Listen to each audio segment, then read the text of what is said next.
Breaking. The Crimean Bridge is gone. 19 kilometers of concrete and steel that connected Russia to occupied Crimea. Destroyed in an attack so precise, so devastating, that military engineers are calling it the most significant infrastructure strike of the entire war. And what happened in the hours after the bridge fell has sent shockwaves through Moscow that are still reverberating right now. If you want real-time coverage of this massive development, hit that subscribe button now. This story is evolving by the hour, and we're bringing you every update as it happens. It happened at 3:47 a.m. local time on May 6, 2025. The Kerch Strait Bridge, connecting mainland Russia to occupied Crimea across 12 miles of open water. The most heavily defended piece of infrastructure in the entire conflict zone, protected by layered air defense systems, patrolled by naval vessels, monitored by radar installations on both shores, considered by military planners to be essentially untouchable. Until it wasn't. The first explosion occurred on the railway section, a massive detonation that sent a fireball 300 feet into the air, visible from both sides of the strait. The blast severed the rail line completely, sending twisted metal and concrete chunks into the black waters below. 17 seconds later, the road bridge exploded. Not one section, 3 separate spans, simultaneous detonations that dropped entire segments of roadway into the Kerch Strait with precision that suggests months of planning and preparation. The bridge didn't just get damaged, it got systematically dismantled in under 30 seconds of coordinated destruction. Security camera footage from the Russian side, leaked within hours, shows the moment of impact. The flash of the first explosion, then another, each blast perfectly timed and positioned to cause maximum structural failure. By 4 a.m., the bridge that took 4 years and $4 billion to build was functionally destroyed. The lifeline connecting Russia to Crimea was severed, and Russian forces on the peninsula suddenly found themselves cut off from their primary supply route. To understand what just happened, you need to understand what this bridge represented. The Kerch Strait Bridge opened in 2018 after 4 years of construction. 19 kilometers of road and rail bridge spanning the strait between Taman Peninsula and Crimea, the longest bridge in Europe, an engineering achievement that was supposed to cement Russia's claim to Crimea permanently. It cost $4 billion, employed 15,000 workers at peak construction, used enough concrete to build a road from Moscow to Vladivostok. The project was personally championed by Putin, who drove a truck across it during the opening ceremony. But it wasn't just symbolic, it was strategic. The bridge carried 70% of all supplies flowing into Crimea: military equipment, fuel, food, medical supplies, everything Russian forces on the peninsula needed to maintain operations. The rail section moved 25 freight trains daily, each train carrying military hardware, ammunition, or logistical supplies critical to supporting Russian operations throughout southern Ukraine. Without the bridge, every single item has to come by ferry or ship, and there aren't enough ferries to replace rail capacity. The road section handled 14,000 vehicles per day. Military convoys, fuel trucks, civilian traffic, all of it now stopped. All of it now looking for alternative routes that don't exist in sufficient capacity. Military analysts had identified the bridge as a critical vulnerability years ago, but the defenses seemed impenetrable. Surface-to-air missile batteries on both shores, naval patrols in the strait, electronic warfare systems to jam drone guidance, multiple radar installations providing overlapping coverage. Someone figured out how to penetrate all of that, and the execution was flawless. The details are still emerging, but the picture is becoming clearer with each hour. Ukrainian officials haven't officially claimed responsibility, the standard non-denial that's become familiar over 3 years of conflict. But military sources speaking on background are providing details that paint a fascinating picture. The attack appears to have used maritime drones, autonomous surface vessels packed with explosives, navigating across open water to reach the bridge supports. These aren't the aerial drones we've become accustomed to seeing. These are waterborne weapons that skim across waves below radar coverage. Intelligence intercepts suggest the drones launched from positions over 100 kilometers away. They navigated using GPS and possibly satellite guidance, approaching the bridge from multiple vectors to complicate defensive response. The Russian Navy had patrol boats in the strait, but maritime drones are small, fast, and extremely difficult to detect at night. By the time defenders realized what was happening, the drones were already at the bridge supports. The explosions targeted structural weak points with precision that suggests detailed engineering analysis. Not random strikes, but calculated demolition designed to cause maximum damage with minimum munitions. Whoever planned this attack knew exactly where to hit and how much explosive force was needed. The rail bridge explosion severed the tracks and destroyed the bed beneath them. Repairs will require completely rebuilding those sections, a process that takes months even under ideal conditions. During active conflict with ongoing attacks, it could take years. The road bridge damage is even more extensive. 3 separate spans collapse completely. The structural integrity of adjacent spans is now questionable. Engineers will need to assess whether those sections can bear load or if they also need replacement. This wasn't vandalism, this was surgical destruction executed with military precision.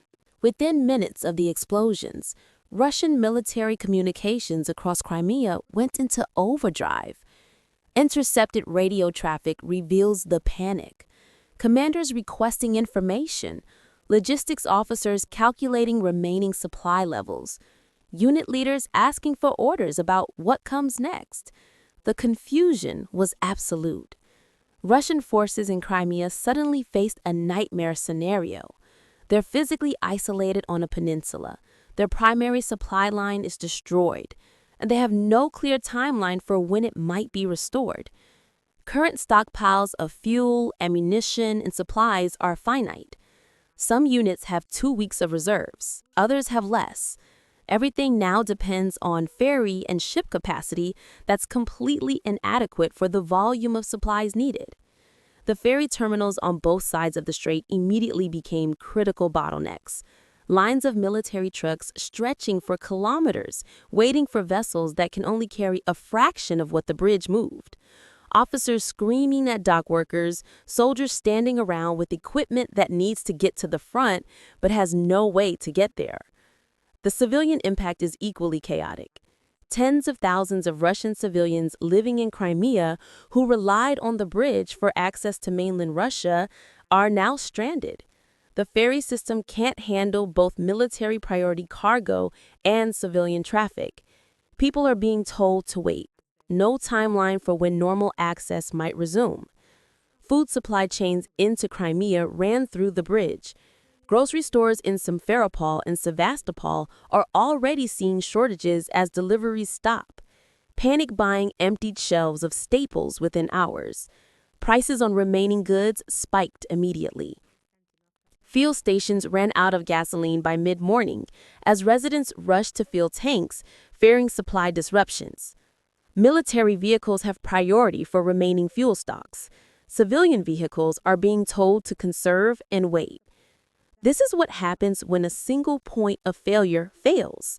Everything that depended on it collapses simultaneously. Step back from the immediate chaos and look at the strategic picture. What does this bridge destruction actually mean militarily? Russian operations in southern Ukraine were supported by supplies flowing through Crimea via the bridge, artillery ammunition, tank parts, medical supplies for field hospitals. All of it moved through that 19-kilometer choke point. Without the bridge, those supplies have to come by sea or through occupied territories to the east. Sea routes are vulnerable to attack, land routes are longer, slower, and pass through contested areas. Neither alternative comes close to replacing bridge capacity. Ukrainian military officials are already reporting reduced Russian artillery fire in southern sectors. Ammunition supplies are being rationed. Units that were firing 100 shells daily are now firing 30. The impact on combat effectiveness is immediate and obvious. Russian air operations out of Crimean bases are also affected. Jet fuel has to be shipped. Parts for aircraft maintenance have to arrive somehow. Without steady supply flows, sortie rates will decrease. Aircraft readiness will decline. The Russian Air Force presence over southern Ukraine will diminish. The naval base at Sevastopol is now more isolated than at any point in the war. The Black Sea Fleet has been taking losses for 3 years. Now the remaining ships face supply constraints that limit their operational tempo and combat capability. Russian forces stationed in Crimea represent significant troop numbers. Estimates range from 50 to 80,000 personnel across the peninsula. All of them now dependent on ferry and ship traffic that can't possibly sustain them at current operational levels. This isn't just an inconvenience. This is a strategic catastrophe that fundamentally alters the military balance in southern Ukraine. And Russian commanders know it. The Kremlin's initial reaction was predictable confusion wrapped in denial. Russian state media reported explosions but claimed the bridge remained operational. Video evidence showing collapsed spans was dismissed as fabricated. Official channels insisted minor damage was being repaired and traffic would resume shortly. But you can't hide a destroyed bridge. Satellite imagery is public. Video from both shores shows the scale of destruction. Social media posts from Russian citizens in the area confirm the bridge is impassable. By mid-morning Moscow time, the Kremlin was forced to acknowledge reality. A terse statement admitted significant damage to the bridge, announced an investigation into security failures, promised repairs would begin immediately. Putin held an emergency meeting with security officials and military commanders, 3 hours behind closed doors. When officials emerged, the body language told the story. Grim faces, no eye contact with cameras, the atmosphere of crisis barely contained. Defense ministry statements followed, blame directed at Ukrainian special operations, promises of retaliation, threats of consequences. The usual rhetoric that sounds increasingly hollow with each major setback. But threats don't rebuild bridges, and retaliation doesn't restore supply lines. The problem facing Moscow is practical and immediate. How do you keep Russian forces in Crimea supplied when their primary logistics route is destroyed? The answer is you can't, not at levels needed to maintain current operations. Something has to give. Either force levels in Crimea decrease through withdrawal, or combat capability decreases through supply shortages. There are no good options. Russian military bloggers who usually support official narratives are expressing concern approaching despair. The bridge destruction is being described as a disaster, a catastrophe, a failure of leadership and planning. The criticism is remarkable given Russia's information environment. Families of soldiers stationed in Crimea are flooding social media with worry. If supplies can't get through, what happens to their sons and husbands? Are they trapped? Are they being abandoned? The questions are starting to pierce through official reassurances. News of the bridge destruction spread globally within minutes of the first explosions. Western capitals are carefully calibrating their public responses. statements acknowledging the incident without explicitly endorsing the attack. Expressions of concern about escalation balanced with recognition that the bridge was legitimate military infrastructure. NATO held consultations within hours. The bridge destruction represents a significant escalation in targeting, but it's also a demonstration of Ukrainian capability that alliance members have quietly been supporting through intelligence and technology transfers. The United States State Department issued a measured statement. Recognition that infrastructure supporting military operations is legitimate target under international law, calls for continued dialogue and conflict de-escalation. The standard diplomatic phrasing that says everything and nothing. European Union responses varied. Eastern European members more explicitly supportive, Western European capitals more cautious. But the consensus is clear. The bridge was military infrastructure, and targeting it falls within the bounds of warfare. China's response was notably muted. A brief statement calling for restraint and negotiation. Beijing is watching carefully how this affects Russian military capability. Let's talk about what it actually takes to rebuild what was just destroyed. The Kerch Strait Bridge took 4 years to build under peacetime conditions, with unlimited resources and thousands of workers. Rebuilding during active conflict with ongoing security threats? That's a completely different challenge. The destroyed sections represent roughly 3 kilometers of bridge. The rail section needs complete reconstruction of the bed and tracks. The road sections need new spans built and installed. The structural integrity of adjacent sections needs verification before any load can be placed on them. Material requirements are staggering. Thousands of tons of concrete, steel reinforcement, specialized construction equipment. All of it has to be sourced, transported, and installed while under potential threats of additional attacks. The labor force needed is massive. Thousands of skilled workers, including engineers, crane operators, welders, and construction crews. Finding people willing to work on a bridge that was just attacked and could be attacked again won't be easy. Russian engineering firms are being mobilized, but the expertise required for this scale of reconstruction is specialized. The companies that built the original bridge took years to plan and execute the project. Emergency reconstruction under combat conditions compounds every difficulty. Security considerations add another layer of complexity. How do you protect construction crews from follow-up attacks? How do you ensure materials and equipment aren't targeted during transport? How do you maintain air defense coverage over a 19-kilometer worksite? Weather and sea conditions in the Kerch Strait limit construction windows, strong currents, variable winds, winter conditions that make offshore work impossible. The timeline for repairs isn't just about resources and labor. It's about having enough suitable days to actually do the work. The destroyed bridge creates several possible scenarios, none of them favorable for Russian forces.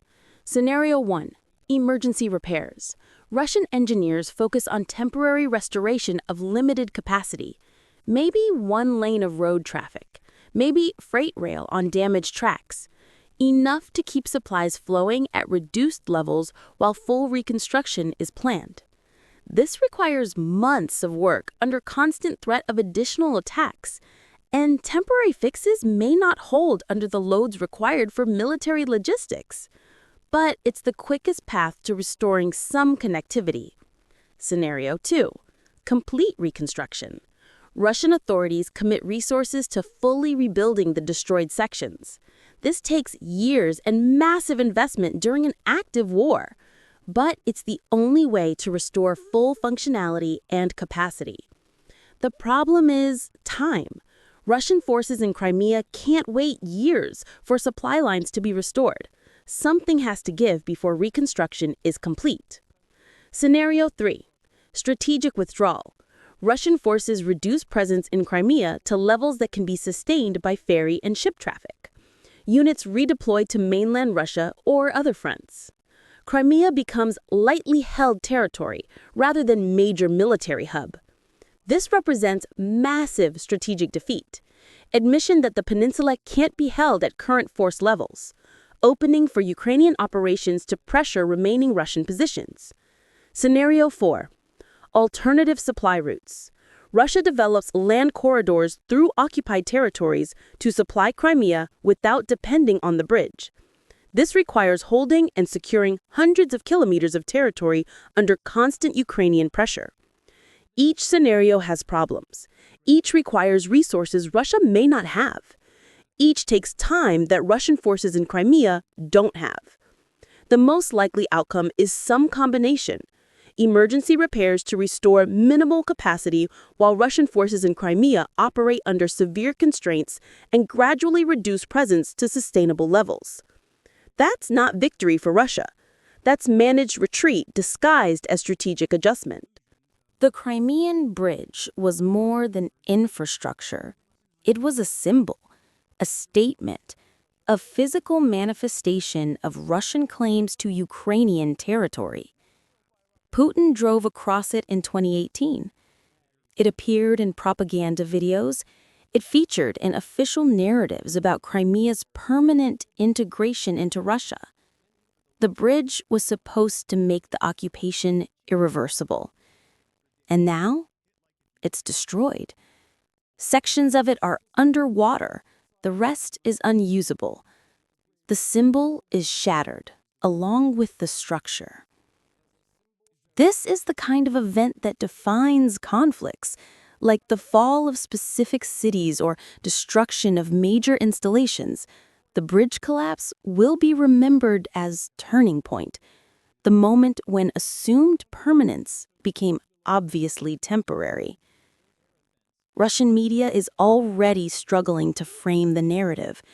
How do you explain the destruction of a $4 billion project that was supposed to be impregnable? How do you reassure the public when such visible failures occur? Ukrainian social media is celebrating.